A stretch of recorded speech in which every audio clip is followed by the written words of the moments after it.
As I lie paralyzed on the tunnel floor, the screams and gunfire seem to extend for eternity. Where I'd expect my shoulder to be on fire from the gashes gouged into it, I feel only seeping cold that deadens the feeling in my entire body.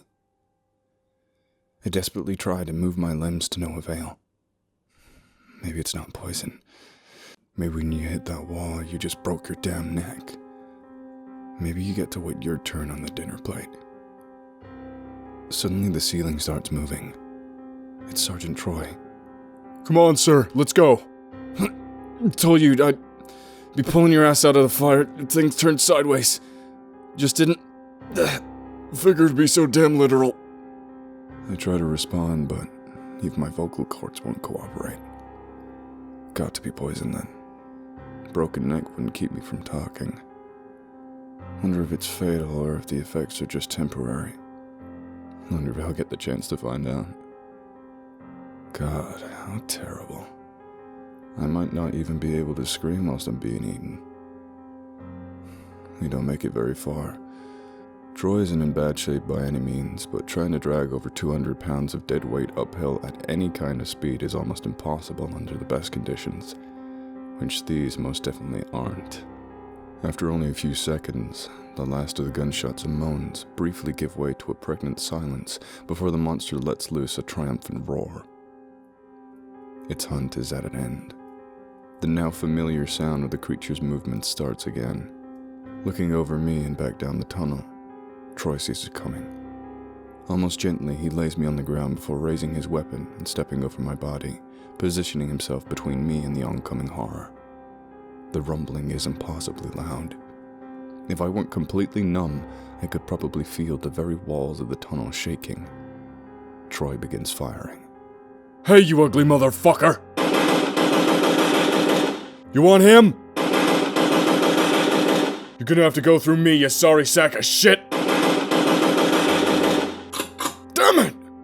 Troy drops his rifle and transitions to his pistol, but the thing is on him. Tentacles wrapping around his waist and neck and lifting him high into the air towards its slavering jaws.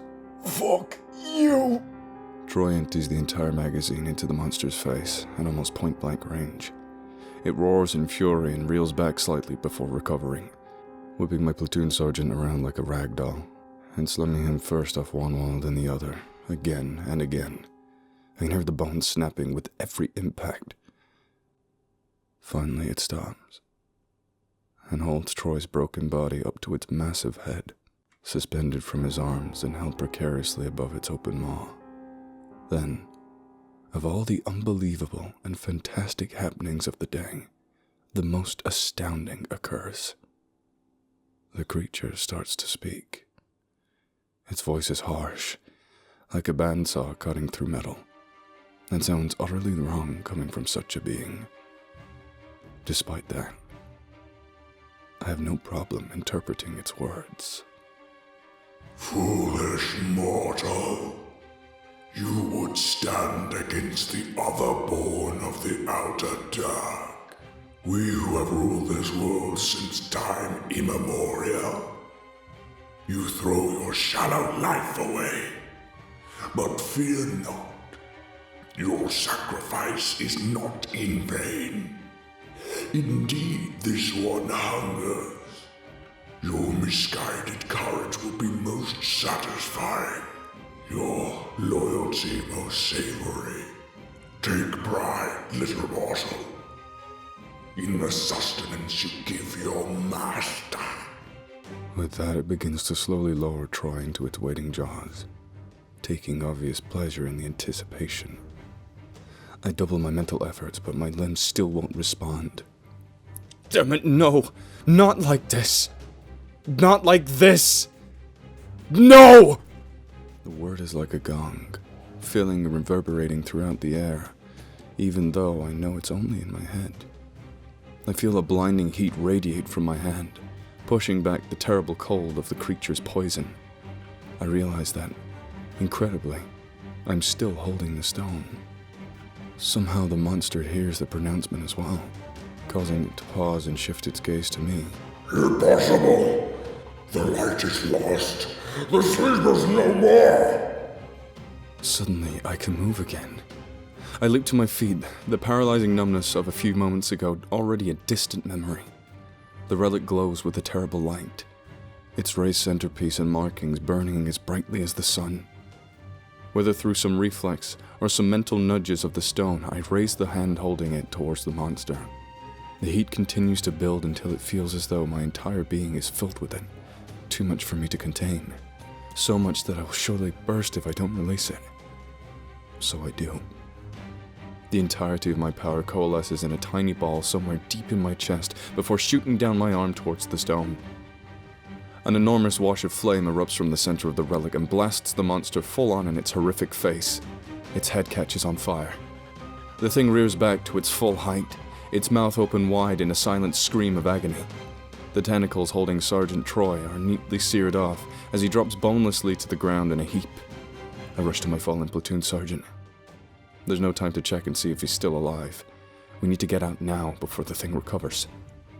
Remains of the power still singing throughout my body, I pick up Troy and throw him across my shoulders as easily as I would a child. I begin running up the tunnel towards the entrance. We just make the section near the entryway marked by the strange runes when my supernatural strength begins to fade. The open entrance beckons as I struggle towards it, every step harder than the last. Now that the strength of the relic has faded, all that remains is an overwhelming exhaustion, even more so due to the extra energy I've expended already. My limbs are wooden planks that fight against my mental commands. Although my night vision goggles were broken when the monster threw me against the wall, the flashing lightning from the storm raging outside, and the still present mental urges of the relic guide my way. The creature screams behind me. No, this cannot be. The mother will not allow. Impudent child, I will feast on your soul. With a roar, it throws itself forward in pursuit. I chance a glance backward and see it coming by the light of the storm and the glowing runes, its many legs churning terribly. Its eyes are melted and blinded by the fire, its rage the only thing driving it forward. It is moving far too quickly, gaining ground far too fast. The last burst of effort sends me through the entrance and out into the howling storm before I stumble and sprawl into the ground, the dead weight of Troy's body pinning me down. Desperately, I try to roll out from under him, struggling to reach the detonator in my pocket. The creature is only 15 feet away down the tunnel when I manage to grasp the device, disarm the safety, and squeeze the trigger. Sergeant Troy made his preparations well. Instantly, upon activating the detonator, a deep boom emits from inside the tunnel entrance, and the tunnel collapses upon itself. The creature issues a final scream, echoing over and above the fury of the storm, as I watch it buried by tons and tons of unfeeling rock. I have no way of knowing for sure if it's alive or dead, but at least for the time being it won't be able to follow us. It's over. With no time to bask in my victory, I instantly turn my attention to my platoon sergeant. I slip the relic into my pocket, before gently rolling him over and supporting his neck. I try to find a pulse. I feel a great swell of relief when I find one. Weak, but steady. His breath is shallow, and he requires immediate medical attention. But Troy is alive. My driver Robinson comes sprinting up from the truck. Oh my god, sir, what the fuck happened here? Where is everybody? We're the only ones who made it. No time to explain. But we can't stay here. We have to get Sergeant Troy back to the patrol base and get him on a bird to the Spiker ASAP. Then we can worry about the others. Let me get him back into the truck with Doc. Then we need to call back and tell 3rd Squad to get a medevac inbound. Roger, sir. But I think we might have a problem with that. I've tried calling back for the last hour or so, but I can't get any response. I think the storm might be interfering with the comms. Damn it. Okay, but we have to move. Help me get him up. We manage to wrestle Sergeant Troy's limp body into the truck with my medic, who immediately begins working on him. Jesus, he's really bad, sir. But if we can get him to a bird, he's got a chance. Might be tricky convincing Hire to authorize one in a storm. I don't give a shit about that. Keep working on him, Doc. Let's go. We're wasting time. Everybody mount up. White light the whole way back. Convoy speed as fast as we can without flipping the vehicle. I'll keep trying to reach out to patrol base on comms. Fortunately, my earlier fears of getting a truck stuck due to the rain were unfounded. Whether by luck or fortune, the ground is solid enough that we make it back to the road without any issues, and are soon speeding along the highway back towards the patrol base. I continue to try to raise third squad left on guard, but just as Robinson said, the only thing I can get on the radio is static. If we get back and I find they're screwing off, I'll just kill the lot of them myself. We make the trip in less than half the time it took to get to the cave. Within 25 minutes, we roll through the gate of the patrol base. I jump down and run over to the truck with a medic to help lift Troy down on the stretcher, and we begin to carry him inside. I think I stabilized him, sir. We need to get a medevac in here within the hour. I think he's gonna make it. I'm not as sharp as I usually am. Granted, I'm exhausted, a bit distracted by the events that have unfolded this evening, and I'm currently preoccupied with trying to save the life of my platoon sergeant. Nevertheless, I like to think that I would have typically noticed how ominously dark and quiet the patrol base was. The telling lack of guard at the entrance, or anyone to greet us as we came in. But for some reason, these things didn't register. Needless to say, I'm completely surprised when the bomb goes off. Wake up, Mullah Michael. A voice urges me out of the blackness. I have no idea how long I've been out, surrounded by armed militants. I'm tied to a chair. Looking around, I see I'm inside my command post. The radios and computers stacked in a smoking pile of metal and wires. Across from me, Robinson and Sergeant Troy are tied to chairs in a similar fashion, while a platoon sergeant is still unconscious. Next to them stands Tahir al-Qasim. Robinson is awake and has obviously been tortured. Shallow cuts cover his body, and he moans to me through his mouth of mush, his teeth unwillingly removed. Sir, the killed the others. Said they're gonna kill. Bang! Tahir draws his pistol and casually shoots my driver in the head. My head is swimming. Tahir, you fucking animal, what did you do? What the fuck did you do? The thug smiles. Mullah Michael. Do I really need to explain this to you? He leans forward, stinking of sweat and blood. I hate you. You Americans think you know what's best for my country. You know nothing. I would do anything at all to rid myself, all of your kind. I would go as far to go into the desert searching for a beast, a legend, at the barest chance that it might help me drive you out of my home. He steps away and walks over behind Troy. Marring the ruins, holding it in its prison, was easy enough. The necessary sacrifice to engage its services were distasteful, I suppose. But I have many more men, and I would offer up 1,000 children if it means the power to be done with the American occupation once and for all. As he's talking, I've started trying to work my hand free into my pocket where I can feel the relic still sits. If I can only get it. You were supposed to die in that cave, Mullah Michael. Yet here you are, alive and whole. He strokes Troy's head, pulling it back by the hair and baring his neck. Had the Ifrit managed to end your pathetic existence, I would never have to resort to these more direct methods. With his other hand, he removes the large Kokiri knife from his belt. Alas, it was not meant to be. Fortunately, I have no problem getting my hands dirty from time to time. Allahu Akbar. Death to the infidel. My squirming hand grasps the relic at the exact moment Tahir plunges the knife into Troy's throat. My vision goes red with rage. Death! The power fills me instantaneously, somehow even greater than before. A star-gun supernova appearing in the space where my heart should be. An explosion, as closely related to the earlier bomb blast as a hurricane to a raindrop, obliterates the chair I'm strapped to, the room, and everyone in it. They have no time to cry out, no time to even realize what's happening.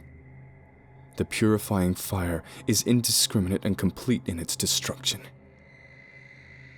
I collapse to the ground, the ruins of my command post around me. The roof is mostly gone along with the walls. The still falling rain washes over me and begins to put out the smoldering wreckage.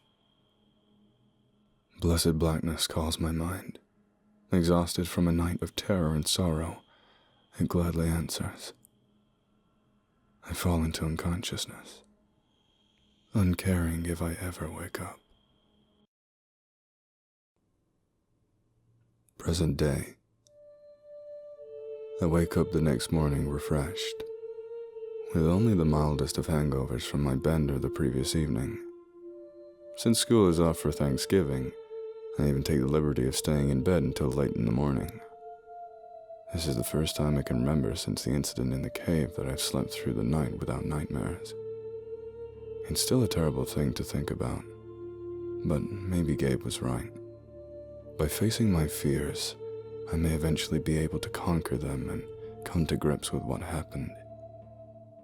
Maybe I'll even be able to attach some kind of meaning or purpose to them. Obviously, I came out of my coma after the destruction of the command post. It was about 2 weeks later when I woke up screaming in a military hospital in Germany. It was another 3 days before I was calm enough for the doctors to remove my restraints. I talked to some kind but professional military police who were hoping to get a few details about the events from me. They filled me in on what they knew. Basically, once my outpost had missed its second check-in, my commander spun up one of our sister platoons to patrol over and see what was going on. What they found was me lying naked and unconscious in the middle of a destroyed patrol base. By the looks of things, a bomb had gone off and had destroyed everything for about a quarter mile in every direction, including 10 houses, a mosque, and the local police station. Miraculously, I was the lone survivor. My only injury, 3 deep gashes down my right shoulder blade. I told the MPs the whole story of what happened in the cave, about the giant centipede monster, the relic, half my platoon being devoured and the other half being slaughtered during Tahir's betrayal. Not surprisingly, they didn't believe me. Equally unsurprisingly, neither did the next group of MPs that talked to me. The internal affairs investigator, my commander, and at least 3 different psychologists that had analyzed me. Everyone's best guess of what actually went down was that Tahir came into the base, turned his coat, set off a massive suicide bomb, and everyone was vaporized. Neat, easy, and much further within the realm of rationale and reasonable. I tried pointing out the inconsistencies with that narrative, at the very least to get someone to go try and find the cave to corroborate my story, but ultimately, it was just too crazy. No one would listen. In the end, the doctors and psychologists slapped me with a traumatic brain injury label, and 9 months later I was out of the army with an honorable discharge and 20% disability. And crippling self-doubt. Now how I question myself. Having a dozen professionals telling you again and again how what you're saying is impossible. How there is no chance on earth that things happen the way you think they did, starts to wear on your resolve after a while. For a time, I managed to convince myself that the whole thing was actually a lie cooked up by my mind from the shock. But I always come back to the dreams, and the screaming, and the scars. The one piece of evidence that would have truly helped convince everyone of my story was, of course, the relic itself. But that was never found. I managed to talk to my fellow platoon leader, Lieutenant McCartney, who found me lying in the rubble. He told me that truthfully, neither he nor any of his men had seen anything resembling the stone I described. He's a good man and had absolutely no reason to lie about something like that, so again, more questions were raised than answers. It's possible they simply missed it in the wreckage, or that it was somehow destroyed in the blast, but in my gut I know that's not the case. Somehow, someone took the thing out of my unconscious grasp for their own purpose. Who and what for? I can only imagine. I make a fresh pot of coffee to help deal with the lingering hangover effects and sit down at my kitchen table. The sun is steaming in through the window over the sink and I take a deep breath, drinking in the aromatic smell of the brew and finding myself truly relaxed for what seems like the first in a long time. There's a knock at my door. I jump up so fast I knock my chair over backwards. I take 2 steps and dive across the hallway into the bedroom, grabbing my Glock from the nightstand. Furtively, I creep down through the living room and position myself next to the slab of a door, gun held at the ready. The knock sounds again, this time accompanied by a voice. Mr. Landry? Are you there? The voice speaking is female and sounds tired and more than a little anxious. I move to look through the peephole and see a woman holding a sleeping child, standing in front of the entryway. The kid looks to be about 6 years old. The woman, a brunette, has bags under her eyes as if she hasn't slept in days, but even those don't keep me from realizing how remarkably attractive she is. I shout through the door. "Who are you, lady? And what do you want?" My name's Sarah Wilder, and something terrible's happened to my husband. I have reason to believe it's coming from me and my daughter next. Please, Mr. Landry, I was told you could help me. Yeah, who told you that? A woman, some psychic. It sounds crazy, but she contacted me out of the blue before everything started to happen. She said that I needed help, and you'd be able to give it to me. I don't know any psychics, Mrs. Wilder. And you're right, that does sound crazy. Sorry that I'm not about to take you on faith here. She said you'd say that. And she also said to show you this. A piece of paper slides under the crack of the door. I bend down to pick it up. It's a computer printout of a photo of an object lying on a table. It's grainy, but there's no mistaking the round stone about the size of a $50. Smooth, but for the slightly raised bump in its exact center. The relic. Shit. I disengage the lock and struggle to heave open the door. The woman squeezes through with her child, and I close and lock the door behind her again. The kid hasn't stirred throughout all of this and must be completely exhausted. Thank you so much, Mr. Landry. I was afraid you wouldn't believe me. I sigh. Ma'am, I have a feeling the fear hasn't even started yet. Let's let you put that child down and get you a chair and some coffee. Then you can tell me what happened from the beginning.